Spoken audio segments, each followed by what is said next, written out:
किसान दोस्तों, नमस्कार, सत श्री अकाल, सलाम। मैं हूं सुखविंदर सिंह, CPRI के जलंधर स्टेशन से।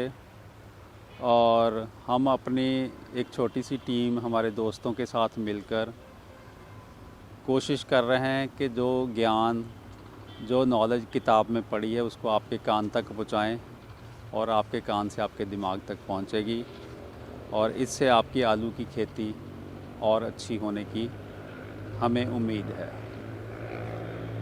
दोस्तों, आज चर्चा करेंगे कि अगर हमने अपनी आलू की खेती को और बढ़िया करना है तो हमें बीज की, राशन की खेती और बीज की खेती, इनको अलग अलग करना पड़ेगा। राशन की और बीज की जो खेती है उसको अलग करना पड़ेगा। क्यों करना पड़ेगा ऐसा? क्योंकि जो प्रैक्टिस है, जो तरीका है फसल करने का, राशन का और बीज का, बिल्कुल अलग अलग है।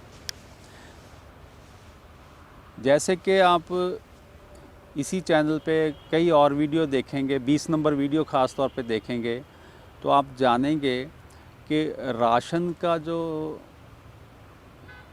फसल है उसमें कोई ख़ास बंदिश नहीं है। राशन वाली फसल में आज 3-4 फरवरी है और राशन की फसल तो अब भी चल रही है, उसके पत्ते नहीं काटे और ना ही काटने की ज़रूरत है। किसी को इतनी जल्दी करने की ज़रूरत नहीं है अगर आप लेट हो रहे हैं तो।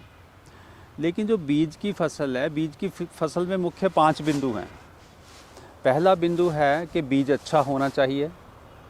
दूसरा बिंदु है कि बीज की बिजाई जो है 15-20, अगर हम लोग पंजाब, हरियाणा और यूपी की बात करें, ख़ास तौर पे पश्चिम यूपी की बात करेंगे, तो बिजाई का समय जो है वो 15-20 अक्टूबर के पास है, आसपास है। उसके बाद पत्ते काटने हैं तो हम कहते हैं कि 31 दिसंबर को पत्ते काट दो। अगर बहुत लेट भी करने तो 5-4 दिन आगे हो सकता है। और सही बीज, सही बिजाई का समय, सही पत्ते का टाइम काटने का समय, और बीच में जो चेपा और सफ़ेद मक्खी है उसका कंट्रोल करना है हमने, जो तरह तरह के स्प्रे करके। और एक काम और है कि जो बीमार पौधे हैं या दूसरी वैरायटी का मिक्सचर है उनको हमने निकाल देना है, जिसको कहते हैं रोगिंग। इन सब जो ये, इसके ऊपर बहुत सारी वीडियोस हमारे इस चैनल के ऊपर पहले ही डाली जा चुकी हैं, वो आप लोग देख सकते हैं। अब दूसरी तरफ है राशन की फसल।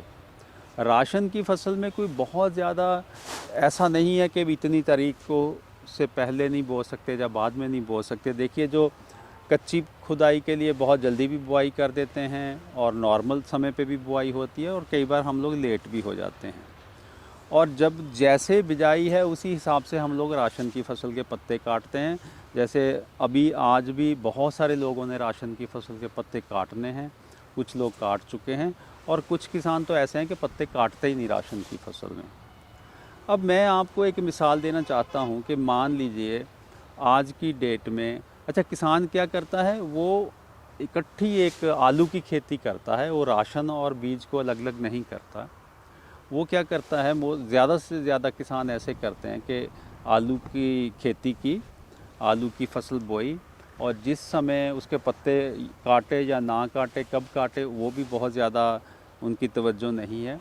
फिर उस जो भी खुदाई की उसमें ढेरी लगा दी, और जो राशन वाला जो है वो अलग कर दिया, जो बीज साइज़ में आ गया 40, 50, 60 ग्राम का, उसको अलग कर दिया, गोली अलग कर दी, और या गोली या जो बीज साइज़ है उसकी अगले साल के लिए उसको हमने बीज के लिए रख लिया। इस तरह से हम लोग करते हैं। अब इसमें गलती क्या होती है? इसमें गलती ये होती है कि जो, जैसे चेपा है या तेला, जिसको एफिड अंग्रेज़ी में बोलते हैं, वो चेपा एक ऐसा कीट है जो एक बीमार पौधे से, विषाणु वाले पौधे से दूसरे पौधे में विषाणु फैलाता है। अब जो जैसे ही आप दिसंबर के बाद जनवरी में एंटर करते हैं, बहुत तेज़ी से जो चेपे का जो बढ़ना शुरू हो जाता है। आज की डेट में देखेंगे चारों तरफ चेपा ही चेपा है। अब मान लीजिए आज की डेट में कोई फसल लगी हुई है, उसमें 10 पौधे बीमार हैं विषाणु वाले, और मान लीजिए 90 पौधे ऐसे हैं कि जिसमें विषाणु रोग नहीं है। अब ये जो चेपा है विषाणु वाले पौधों के ऊपर बैठ के जूस पी के जब दूसरे तंदुरुस्त पौधों में बैठेगा तो ये विषाणु का जो रोग का जो फैलाव या संचार आगे करता जाएगा करता जाएगा करता जाएगा। अब आपकी जो फसल है जिसमें मिक्स है, कहें मिक्स खेती है आपकी राशन की और बीज की, उसमें बहुत सारा जो तंदुरुस्त पौधे थे उनमें भी विषाणु रोग फैल गया होगा, क्योंकि इन दिनों में बहुत सारा चेपा है। और जब अगले साल आप उसको अलग अलग कर देंगे जो बीज साइज़ और राशन साइज़, तो वो बीज वालों में भी बहुत सारी बीमारी पहले फैल चुकी होगी। और फिर क्या होगा कि आप पहले से ही बीमार बीज बोएंगे और फिर आपकी पैदावार कम होगी। और सबसे ज़्यादा नुकसान तो उनको होगा जो लोग उसमें से भी, जो आपकी पैदावार में से भी जो छोटी है गोली है उसको निकाल के अलग कई बार बो देते हैं, उसमें तो और भी नुकसान होता है। उसमें नुकसान इसलिए होता है कि जिन पौधों में वायरस रोग ज़्यादा हो जाता है, विषाणु रोग ज़्यादा हो जाता है, उनके नीचे आमतौर पे छोटे साइज़ का आलू बनता है जिसको हम लोग गोली कह देते हैं या अंडर साइज़ बोल देते हैं। अब छटाई के समय आपने वो जो अंडर साइज़ जब अलग कर लिया तो ये मान के चलिए कि आपने बहुत सारे बीमारी वाले जो दाने हैं आलू हैं उसको अलग कर लिया, और वो बीमारी वाले अलग कर लिए और अगले साल उसको बो दिया, तो उस खेत में आपके पैदावार बहुत कम आने की संभावना है, क्योंकि आपने पहले ही बीमार आलू अलग कर लिए थे। तो इसलिए इस प्रॉब्लम का, इस मुश्किल का इलाज ये है कि आपको पहले से पता हो कि ये मेरा खेत बीज वाला है, ये मेरा खेत राशन वाला है। राशन वाले खेत में राशन वाली प्रैक्टिस करेंगे सारी, राशन वाले खेत में थोड़ी सी ज़्यादा हम लोग खाद डालेंगे, उसमें दिन भी ज़्यादा देंगे, हो सकता है 100 दिन दे दें, 110 दिन दे दें, कई बार 120 दिन भी दे सकते हैं। और जो बीज वाली फसल है उसकी बिजाई भी टाइम पे होगी, पत्ते भी टाइम पे काटेंगे और उसका साइज़ भी हम लोग कम रखेंगे, उसमें खाद भी कम डालेंगे, तो पत्ते भी काट देंगे उसके टाइम पे, उसमें से बीमार पौधे भी निकाल देंगे। तो इस तरह से मान लीजिए आपकी 10 एकड़ की खेती है, आपने 1.5 एकड़ उसमें से ऐसा रख लिया कि जो आपको पहले से ही पता है ये मेरा बीज का खेत है, तो आपके बीज की क्वालिटी बहुत अच्छी होगी।